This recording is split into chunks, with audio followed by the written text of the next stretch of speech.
quick rundown, the best thing to do is for me to do it in front of like a phone with you.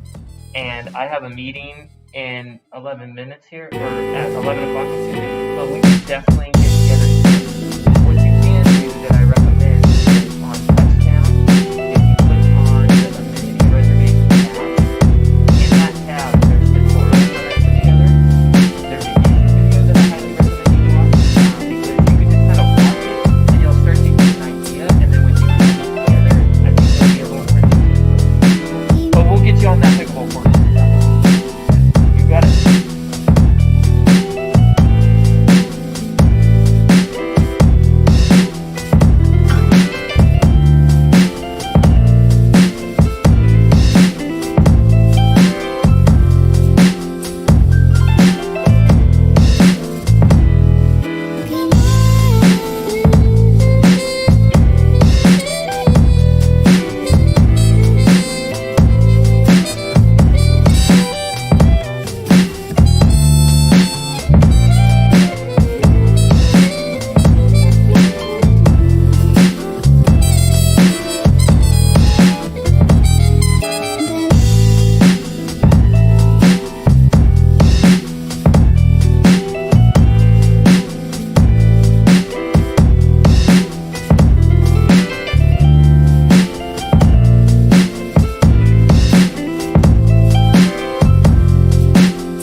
something that I recommend if we do foresee this being as something that you're going to use in the future. If it's something that you really see as winding down, not going to happen for too much longer, what you're doing is just fine, in my opinion.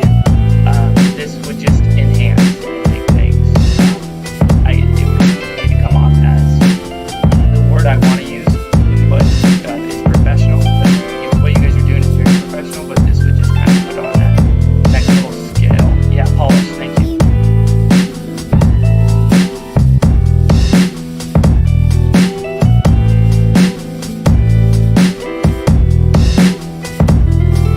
Well, thank you.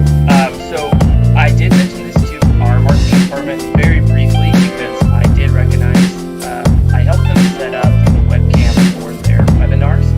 I did it really quickly. It wasn't anything that I spent some time with. And then I was actually out with like a scare at the time myself, so I didn't get to actually see what happened. But it sounds like it went relatively well.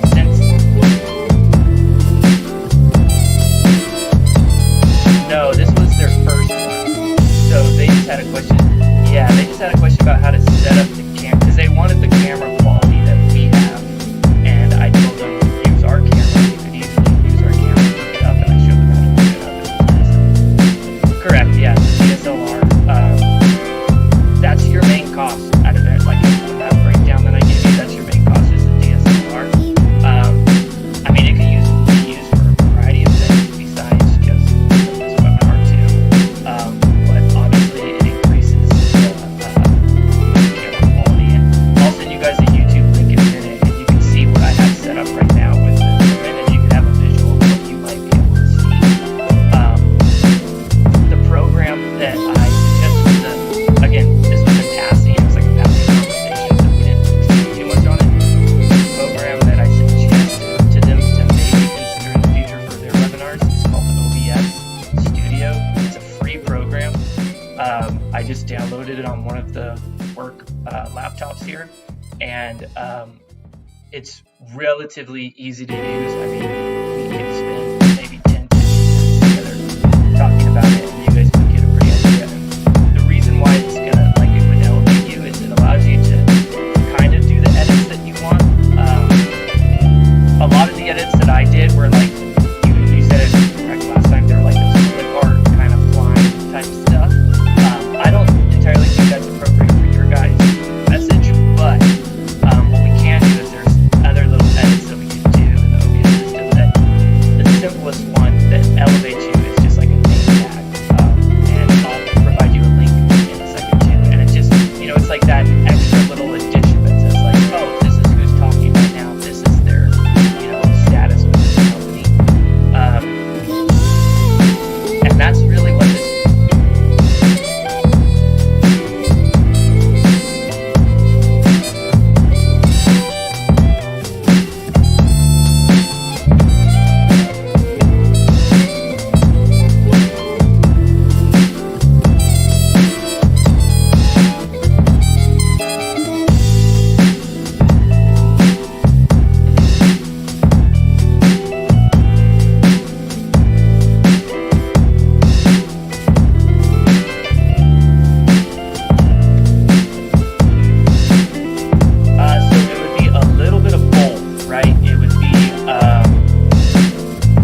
the OBS program altogether, it took maybe, I don't know, it took longer than expected because all those your guys' little logos, I was lazy and I didn't properly Google how to like get all that stuff in there, but I just copied and pasted really. But realistically, that right there, that screen alone took maybe 20 minutes tops.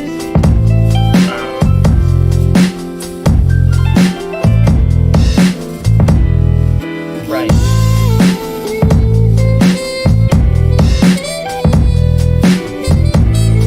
Yeah, that was my theory with it, because I noticed that, and I wrote that in the email too. I noticed, you could see you guys on the camera, you're pushing buttons, trying to prepare yourselves, and a lot of times when we were hosting it in Catalina Hall for the few residents that wanted tech savvy, they were like, why can't we hear? Why can't we hear? And at the bottom, it shows you that, what you guys are doing is that the camera's muted, but they don't recognize that. So then I ran to my desk real quick, and of course my phone was blowing up because it's saying, my computer's broken. I'm like, no, it's not. Just give it a second. So this is just a really simple way of kind of streamlining that, so to speak. So they will know that when you guys are ready, they'll be seeing what you want them to see.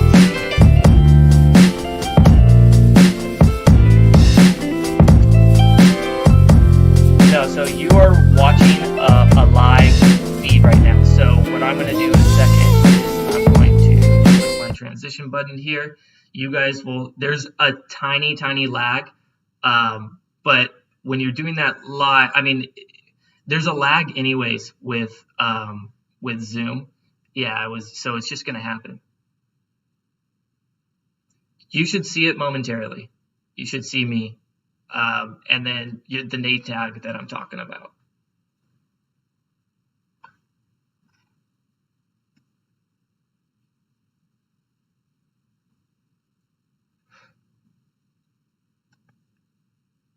So, like I said, there's going to be, yes, that should be you guys.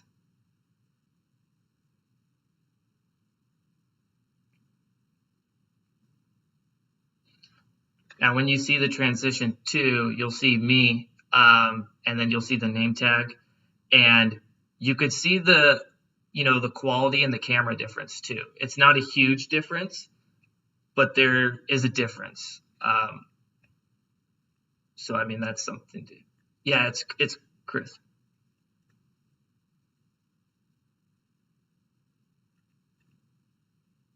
If you click your refresh button, you should see live too. Okay, cool. So this is an example where all I did on my end in the OBS program was I just clicked a button that says transition, and that transitioned me from that opening slide to now live. Now, it was live the entire time, but I was just hiding what I was doing behind the scenes, right? So what you guys were seeing was what the residents would see, and then what you see now is what I was doing behind the scenes, preparing myself type thing. So you're just hiding basically the behind the scenes footage. And then when you're ready, you click the transition button, and it smoothly transitions you right into your next program. And well, okay, so good question. Me personally, yes, it's a selfish reason though. Here at Reata Glen, we're able to put the YouTube through all the residents' TVs through Touchtown. So it would, instead of trying to teach all the residents how to use Zoom, we could just have them turn on their TV and they'll see it in their living room on their TV screen rather than the laptops, which is, that's awesome. And they don't have to do anything. They don't have to log in. It's just like they turn their TV on like they're going to watch, ABC News or whatever, and they see you guys. Having that said, I can implement it into Zoom. I just haven't, we've been kind of busy here, so I haven't had the opportunity quite yet to read up on how to implement that to Zoom. Unfortunately, Zoom is not as straightforward as it is with YouTube. My guess is Zoom's just trying to, make sure that you use their platform for everything.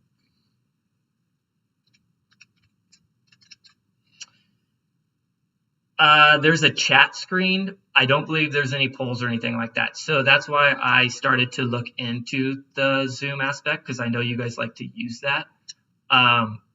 So I, using Zoom is still on my priority list for you guys in terms of that, because those polls are super important. How often do you guys answer those questions that you receive live, or are you usually using pre-made questions? It's a mix. So I asked that because I'm going to click my next transition for you that you'll see momentarily. If you guys have pre-made questions, we could put those on the screen so that in real time while you're asking the question, they could see visually the question that you're asking them. This is just a simple little thing I put together. Imagine the question being in, the white area right there. That's something we could do so that, aside from, needing to hear you, if they struggle with that for whatever reason, they could visually see what the question was as well.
Now, in terms of the closed captioning, I did do a quick search after you asked me to see if that was a possibility with Zoom.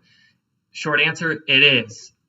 It's through a third-party system. I don't know if there's a cost. I really didn't do too much research on it. I just wanted to see if it was possible. My guess is, and this is pure assumption, but my guess is you set it up through either Zoom or like the OBS platform, for example, and you use your third-party system, and the third-party system recognizes through a mic or something like that. I don't know too many details. That's what my guess would be. So it might be possible, And again, this is an example of if you guys see this as something that's going to potentially be used continuously, I would look into that. I would look into all this stuff. If it's something you see winding down, that's entirely up to you to decide if you want to spend the time, which wouldn't be too much time, but the time to, learn it kind of.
Right.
So we are using it's called Channel 1960, and it's through the Touchdown portal. We're using that. We basically, I mean, my counterpart Kylie, she's basically a producer. You know, she finds an insane amount of YouTube videos, and we build literally a TV guide and a TV program for them. And sprinkled in there is, you know, all of our updates and stuff like that, and that goes directly to their TV in their home. We haven't used Live yet. I've been, you know, itching to use it. I have a couple things that I wanted to do with it, but we haven't used it yet. We just haven't really been given the, you know, the green light to use it for a number of reasons. But yeah, if that's something you guys are interested in, especially if 5 of the 6 communities are using Touchdown and have the ability to stream it directly into their homes on their TV, you know, a large TV rather than a laptop, that could be a big win for you guys.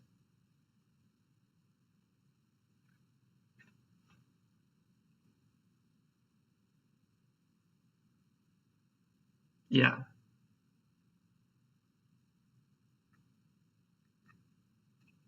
Right.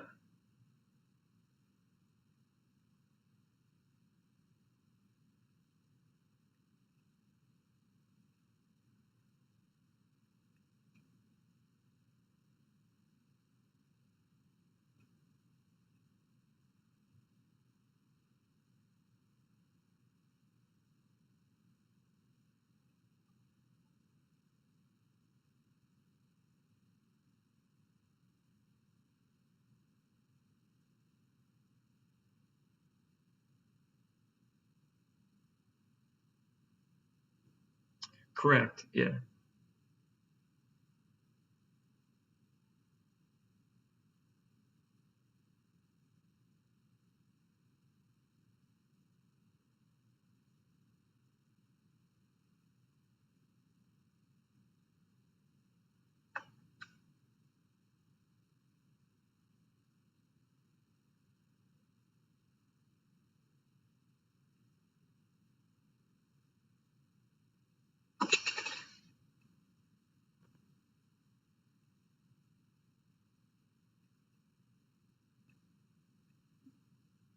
Right.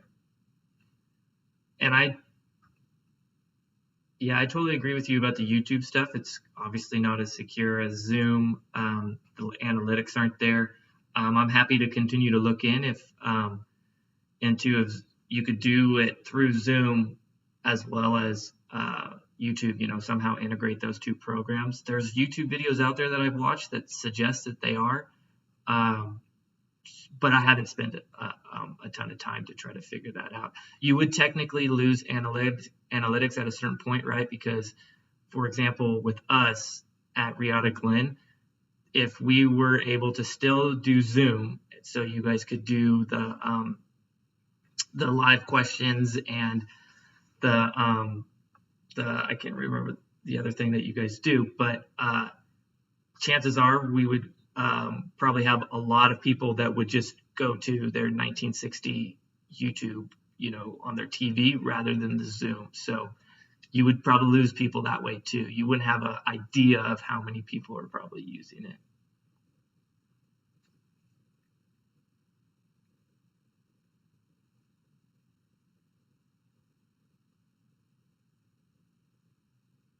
Exactly.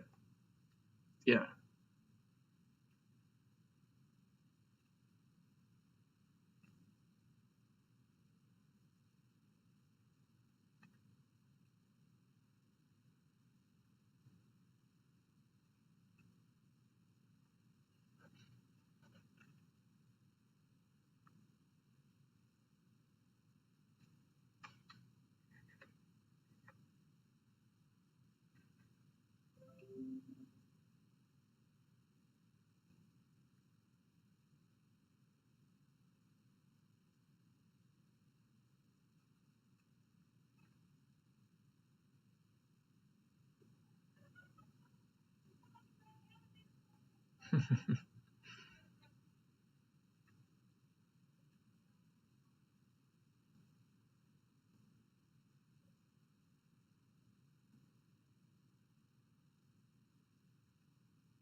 I don't know for sure. I know that OBS integrates with Zoom. That was the one thing that I didn't have an opportunity to look into too much. And the one thing that I don't know is OBS, and I don't even know if we could hook OBS to your guys' camera or not. So basically, I hooked the DSLR up literally to the computer. So I don't know if there's like a USB that is associated with this camera that you guys are using. But that would be the only way to get that, those feeds to kind of interact with each other. Yeah, that would.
Yeah.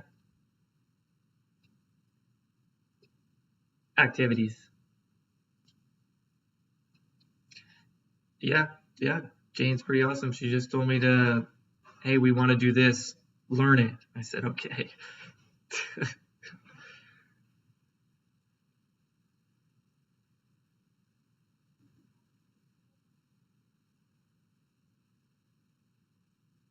Nice.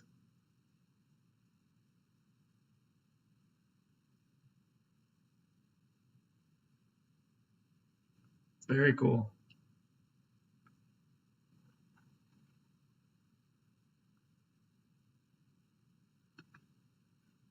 Me? No. I really don't have interactions with marketing all that much. All I did was they just wanted to know how to hook up the DSLR to Zoom to make it so the quality increased, and I just did that for them. Aside from that, I haven't had any interactions with them. The nice thing about specifically for marketing too, you guys kind of have like a location set for you. But the nice thing for marketing in general, turn my camera around real quick so you can see, this is literally the setup. That's all it is. It's a camera and a laptop. That's literally all that I've done. The only addition that I would recommend is a microphone, because the microphone that I have that we use for the DSLR, for whatever reason, it like refuses to integrate with Zoom and OBS and all this. I don't know why, but I don't think it could go through three things. I don't think it could go through the camera, the program, and then the live feed. I think it has a hard time with that for whatever reason. One thing that I'll show you guys real quick too, on the YouTube video, I know that last time you guys had a hard time with wanting to play a video. Well, this is one thing you could do too, where it's just a quick transition, and you can set up videos, and then when I click transition, you'll see momentarily that it just starts, so you don't have to fiddle around or anything. So that's something to also consider. Good afternoon, Beata Glen residents. This is Suzanne Nasrati. I'm the executive director. You could upload videos like you did It's last time. wonderful to finally be here and talk to you, although this is not a live stream. But it is still an exciting moment. We have worked very hard for this day to come to you via the channel 1960, the in-house channel that Jane and her team has worked very, very hard to get off the ground. That's our first video we did too. This is an exciting and historical moment that I can sit here, talk to you, and give you updates. during this crazy time. I know it has been difficult. I know it has been so tough with all of you Yeah, staying exactly. home, Exactly. self-isolating. But I just want to make sure that we are able to Oh my gosh, we had a couple people go post up next to it. I was biting my lip while behind the camera. Yeah. Oh, and then lastly, you could see here when you're done